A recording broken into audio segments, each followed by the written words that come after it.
बिस्मिल्लाहिर्रहमानिर्रहीम। अगर आपको अल्सरेटिव कोलाइटिस हो चुका है और आपसे ये कहा गया है कि एंटी इन्फ्लेमेशन दवाएं इस्तेमाल करते रहें, सारी ज़िंदगी चलने वाली बीमारी है, तो ये बात गलत है। इसका इलाज हो सकता है, लेकिन पहले जान लें कि अल्सरेटिव कोलाइटिस होता क्यों है, कहाँ से आता है। सबसे ज़रूरी बात तो एक समझने की है, जो आज से पहले शायद ही आपने कभी सुनी हो। जब भी इंसान के इसकी जो आंतें होती हैं, इनमें जब भी इन्फ्लेमेशन पैदा होती है, यानी कि अल्सरेटिव कोलाइटिस आईबीडी, पहले तो इसको जानें।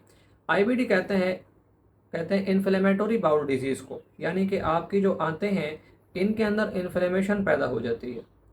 इन्फ्लेमेटरी यानी कि उनमें सोजिश का बन जाना, बाउल कहते हैं आंतों को, और डिजीज़, डी से मुराद डिजीज़ है यानी बीमारी से मुतालिक बात है कि आंतों के अंदर इन्फ्लेमेशन पैदा हो रही है, ये इसका खुलासा है।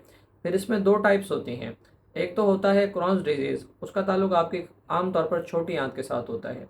और दूसरी टाइप इसकी होती है जिसके अंदर आपकी जो Crohn's disease sorry ulcerative colitis जो होता है, ये बड़ी आंत में होता है, यानी कॉलोन में होता है, जिसके अंदर हमारी जो ग़िज़ा होती है वो यानी तमाम ग़िज़ा जो होती है वो जाकर वेस्ट होता है। वो सारा का सारा इजाफी जो फजला होता है, अब जिस्म को जिसकी ज़रूरत नहीं है, तो ये सारा जहाँ जमा होता है वो है कॉलोन हमारी, यानी कि बड़ी आंत। इस आंत के अंदर ज़ख़म होना शुरू होते हैं, और ज़ख़्मों के इस तरह से पैचेस जो है जगह जगह पर बन जाते हैं, और उन पैचेस के अंदर सबसे पहले इन्फ्लेमेशन बनती है, सोजिश बनती है, वहाँ पर सुर्खी पैदा होती है, उसके बाद वहाँ पर ऐसे ज़ख़म बनना शुरू हो जाते हैं।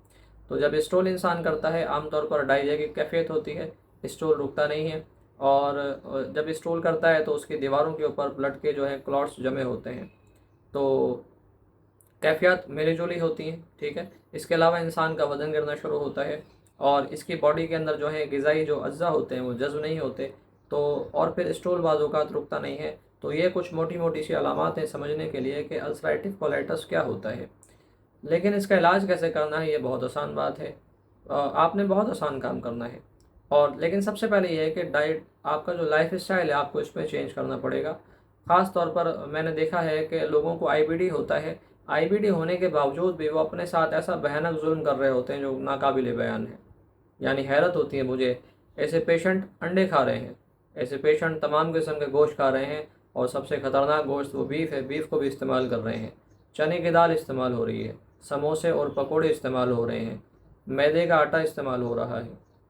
हैरत और हैरानकुन बात है, ना ही कोई समझाने वाला है, ना ही कोई गाइड करने वाला है। दवाओं पर दवाएं दी जा रही हैं, बुनियादी जो कॉज है, रूट कॉज को नहीं रोका जा रहा, बीमारी जहाँ से आ रही है। पेशेंट जहर खाता है, डॉक्टर के पास जाता है, फूड पाइप के ज़रिए से वो सारा पॉइज़न निकाल के बाहर निकालता है, मरीज़ ठीक होता है। मरीज़ फिर उसी हाल में वापस आता है, फिर वही सिलसिला दोहराया जाता है। क्यों ना मरीज़ को ये समझा दिया जाए कि जो चीज़ तुम्हारी बॉडी में फूड पॉइज़न कर रही है, इसको रोक दो, इसको बंद कर दो। यही सिलसिला आईबीडी के अंदर है, और यही सिलसिला तमाम बीमारियों में है। जो बीमारी पैदा होने की वजह है, उस वजह को ख़त्म नहीं किया जाता, ना ही किसी का ध्यान, ना ही किसी की तवज्जो है। मेरे पास जब भी पेशेंट्स आते हैं तो मैं उनसे डाइट प्लान पूछता हूँ कि आप क्या खाते हैं, तो सामने चीज़ें आ जाती हैं कि बीमारी कहाँ से आ रही है। बीमारी आई, एक तो बीमारी आ चुकी है जिस्म में, अब बीमारी जो आ गई है, अब ये क्या ऐसी ग़िज़ाएँ खा रहा है जिससे बीमारी इसकी बढ़ती जा रही है। वही होता है आमतौर पर। बहुत सारे मैंने मरीज़ ऐसे देखे हैं जो सभी ऐसी गलतियाँ कर रहे होते हैं। गलती उनकी भी नहीं है, उनको ना ही किसी ने समझाया, ना ही किसी ने बताया।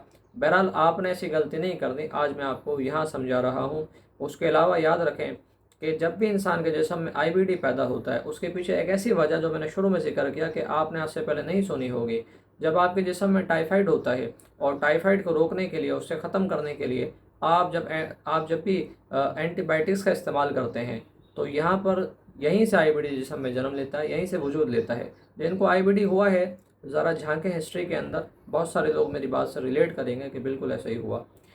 उसके अलावा यहाँ पर जो आप टाइफाइड को दबाना चाहते हैं, टाइफाइड दबता फिर भी नहीं है। टाइफाइड यानी दबने से मुराद ये है, ख़त्म नहीं होता, दब जाता है, और वो जाकर छुप जाता है, और वो कुछ अरसे बाद जो है आपके जिस्म में हमले करता रहता है, और बेतहाशा बीमारियाँ जिस्म में उससे पैदा होती रहती हैं।